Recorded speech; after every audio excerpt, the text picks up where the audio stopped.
Hello दोस्तों, क्या हाल है आप लोगों के? आई होप आप लोग बहुत बढ़िया होंगे। मस्ताना ऑफिशियल में आपका फिर से बहुत बहुत स्वागत है। आई होप आपका दिन काफ़ी बढ़िया जा रहा होगा। तो दोस्तों, आज 30 दिसंबर है और हम बात कर रहे हैं अभी उत्तराखंड एलटी भर्ती परीक्षा 2025 के बारे में। 30 दिसंबर को एलटी भर्ती परीक्षा में कोर्ट केस की जो है वो सुनवाई हुई और कोर्ट केस में कुछ डिसीजन लिए गए इस हियरिंग में। अब वो क्या क्या चीज़ें हैं वो सारी की सारी बताएंगे, लेकिन इससे पहले अगर आपको पता हो कि 18 दिसंबर में इसकी सुनवाई हुई थी, जिसमें जो हमारे जस्टिस थे, जस्टिस राकेश थपलियाल जी जो हैं, हमारे जो जज हैं, उन्होंने कुछ ऑर्डर दिए थे। और वो ऑर्डर किस किस बेसिस पे थे मैं आपको थोड़ा सा एक बार अपडेट कर देता हूँ। हुआ ये कि जब 18 दिसंबर को सुनवाई हुई तो वो बहुत ही इम्पोर्टेंट सुनवाई हो गई। उसका एक रीज़न था कि इसमें इंटरिम ऑर्डर 21/11/2024 उसको हटाने की बात करी गई थी और उसको मॉडिफाई करने की बात करी गई थी। हटाने की तो नहीं, मॉडिफाई करने की बात करी गई थी, जिससे स्टे हटाने की बात हो रही थी कि स्टे को अब हटा दिया जाता है और रिज़ल्ट को डिक्लेयर कर दिया जाए। लेकिन रिज़ल्ट डिक्लेयर करने से पहले आप जो ये रिज़ल्ट है वो जो यूके ट्रिपल एस सी है, यानी आयोग जो है, वो गवर्नमेंट के साथ में गोपनीय तरीके से इसको शेयर करे और सबसे पहले ये बताए कि याचिकाकर्ता जितने भी हैं, याचिकाकर्ता से मेरा मतलब है कि जो भी गेस्ट टीचर गेस्ट टीचर जो कोर्ट केस कर रहे हैं वो सेलेक्ट हुए भी है या नहीं हुए हैं।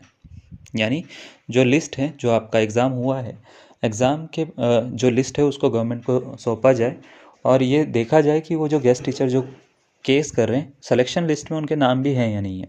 ठीक है, तो अगर वो सेलेक्ट हो रहे हैं या नहीं हो रहे हैं, उसके उपरांत इनमें से कोई भी अगर सेलेक्ट होता है तो ये अपनी तरफ से जो है काउंटर एफिडेविट डाल सकता है। ठीक है, ये सारी की सारी बातें हुई थी और एफिडेविट डालने के बाद में इसके ऊपर बात होगी कि इनका राइट बनता है या नहीं बनता। क्वालिटी मार्क्स जिसको हम बोलते हैं, या वेटेज मार्क्स का जो ये मांग कर रहे हैं, उनका वेटेज मार्क्स का जो है इनका राइट है या नहीं है, उसके बाद हम बात करेंगे। तो इसमें हुआ क्या, मैं आपको थोड़ा सा कंसाइज वे में बताता हूँ।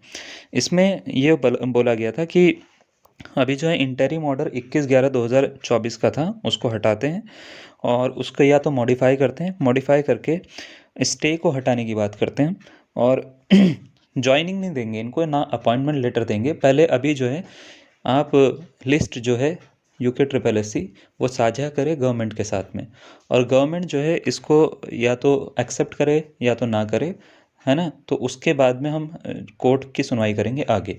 ये बोल के पूरा का पूरा उन्होंने नई डेट दे दी थी 30 दिसंबर की। इसमें बस एक चीज़ करनी थी, यूके ट्रिपल एस सी को गवर्नमेंट के साथ में जो है वो रिज़ल्ट को साझा करना था।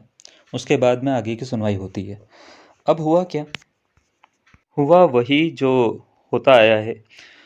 यूके ट्रिपल एस सी ने जो है रिज़ल्ट को साझा करने से मना कर दिया। यानी उन्होंने ये बोला कि हम जो है रिज़ल्ट साझा नहीं करेंगे, ये हमारी पॉलिसी का हिस्सा नहीं है और ये कॉन्फिडेंशियल है। जब तक रिज़ल्ट डिक्लेयर नहीं हो जाता, हम गवर्नमेंट के साथ में रिज़ल्ट साझा नहीं कर सकते या किसी के भी साथ में रिज़ल्ट साझा नहीं कर सकते। ये कॉन्फिडेंशियल मैटर है और इसमें इस तरीके से आज तक नहीं हुआ है और ये होगा भी नहीं। ये बिल्कुल ही मना कर दिया उनकी तरफ से। तो ये जब 30 दिसंबर आज हियरिंग हुई थी, तो इसमें सारी की सारी बातें हुई।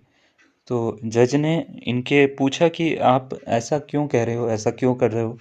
तो सीधा सा जवाब ये आया कि हमारी पॉलिसी का हिस्सा नहीं है और ये सब चीज़ें नहीं हो सकती, पॉसिबल नहीं है, हम ऐसे रिज़ल्ट को साझा नहीं कर सकते। तो जज ने अब जो हैं जस्टिस जो हैं हमारे राकेश थपलियाल जी, उन्होंने इसके ऊपर फिर ज़्यादा बात नहीं करी। उन्होंने फिर अगली डेट जो कि है 6 जनवरी 2025 ये डेट दे दी है और बोला है कि इसके ऊपर जो है बिल्कुल आप एक, मैं ये कह सकता हूँ, मिडिल पॉइंट लेकर आइए और एक एग्रीमेंट आप बिठाइए सबसे पहले कि आप जो हैं, आपको रिज़ल्ट साझा करने को गवर्नमेंट को कहा जा रहा है, गोपनीय तरीके से कहा जा रहा है। जॉइनिंग देने से हम मना कर रहे हैं, अपॉइंटमेंट लेटर देने से भी हम मना कर रहे हैं। हम दोनों तरीके से मना कर रहे हैं, बस खाली आपको रिज़ल्ट साझा करना है। तो आप एग्रीमेंट जब तक नहीं बैठाएंगे, आप रिज़ल्ट साझा नहीं करेंगे या कुछ नहीं करेंगे, तो आगे ये प्रक्रिया नहीं बढ़ेगी। तो ये कहना था।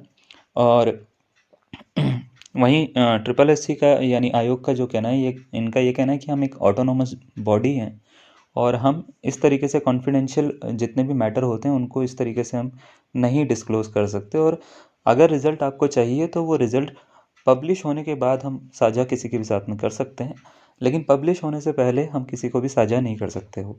तो ये सारी की सारी बातें हुई हैं और इसके लिए अगली डेट दे दी गई है जो कि 6 जनवरी की है। और हर बार हम ये कह सकते हैं कि हम अच्छी आस ही लगा सकते हैं कि 6 जनवरी को शायद कुछ अच्छा हो जाए। बट ये मामला अगर आप देख पा रहे होंगे तो ये काफ़ी तरीके से घूम रहा है। मतलब आप समझ पा रहे होंगे कि सिलेक्शन लिस्ट को गवर्नमेंट को देना, गवर्नमेंट को साझा होगी या नहीं होगी, ये एक पॉजिटिव मतलब हम कहते हैं हमको रहना चाहिए पॉजिटिव, बट ये तरीका नहीं है।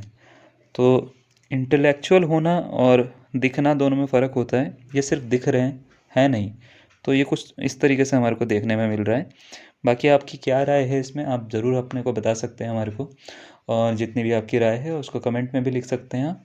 और इसी के साथ साथ इस वीडियो को शेयर कर सकते हैं आप, ठीक है, ताकि आपके दोस्तों को भी इसके बारे में पता रहे।